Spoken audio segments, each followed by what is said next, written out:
গ্রামে চায়ের দোকান। গ্রামে একটি ছোট চায়ের দোকান। বেঞ্চে বসে রমেশ খুব গর্বের সঙ্গে শহরের অভিজ্ঞতা কথা বলছিল। তার গলায় এমন ভাব যেন সে দুনিয়া ঘুরে এসেছে। সে বলতে থাকে, শহরের মানুষ এখন আর সাধারণ খাবার খায় না, তারা রুটির ভেতরে ভরে ভরে মাংস খায়।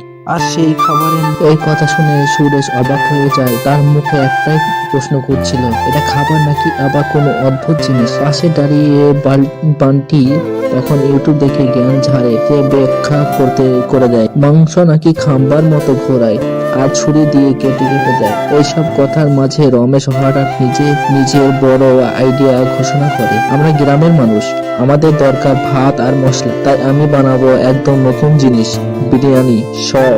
কয়েকদিন পর রমেশের বাড়ির পেছনে দেখা যায় এক অদ্ভুত আয়োজন। একটি পুরোনো সাইকেলের চাকাকে খাম্বা বানিয়ে তাতে মুরগি ঝুলিয়ে নিচে আগুন জ্বালানো হয়েছে। দেওয়ালের পাশ থেকে চাচি দেখে অবাক হয়ে ভাবে, এটা তন্দুর না মুরগির দোল্লা। রমেশ তখন নিজের জোগাড়ের গুণগান গাইতে থাকে, শহরে মেশিনের খুব দাম, তাই আমি অটোমেটিক রোলিং গ্রিল বানিয়েছি। কিন্তু কথা শেষ হওয়ার আগেই বিকট শব্দ হয়, সাইকেলের চাকাটা আগুনের উপরে পড়ে যায়, চারদিকে পোড়া টায়ারের গন্ধ ছড়িয়ে পড়ে। চাষি হেসে মনে মনে বলে, খাওয়ার না হয়ে বর্তা হয়ে গেল। রাতের বেলায় সবাই খাবার টেবিলে বসে রমেশের বড় থালা রুটি আর বিরিয়ানি অদ্ভুত মিশ্রণ এনে গর্বের সঙ্গে জানান, পৃথিবীর নতুন আশ্চর্য প্রস্তুতির বিশাল রুটির মধ্যে ভাত ভরে রোল বানাতে যায়, কিন্তু রোল এত বড় হয় যে বন্ধু হয় না, কিন্তু রোল এত বড় হয় যে বন্ধই হয় না। তবু সবাই খেতে শুরু করে। কিছুক্ষণ পরে সমস্যা ধরা পড়ে, প্রাণটির মনে হয় ভাতটা ঠিক মতো হয়নি।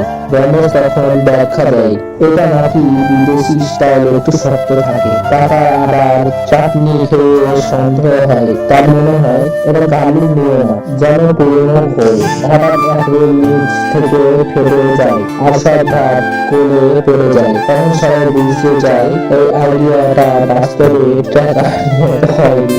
সবাই হাসতে হাসতে উঠে যায়, কারোর মধ্যে ডাল রুটি ভালো, কারোর মধ্যে ইউটিউব কম দেখা দরকার। চাচি শেষ কথাটি যেন গল্পে শিক্ষা, ভাত প্লেটে ভালো, রুটি লিফাফা না। সব শেষে রমেশের লজ্জায় চুপ করে দাঁড়িয়ে থাকে আর বিরিয়ানি সহসা হয়ে যায় গ্রামের নতুন হাসি বল।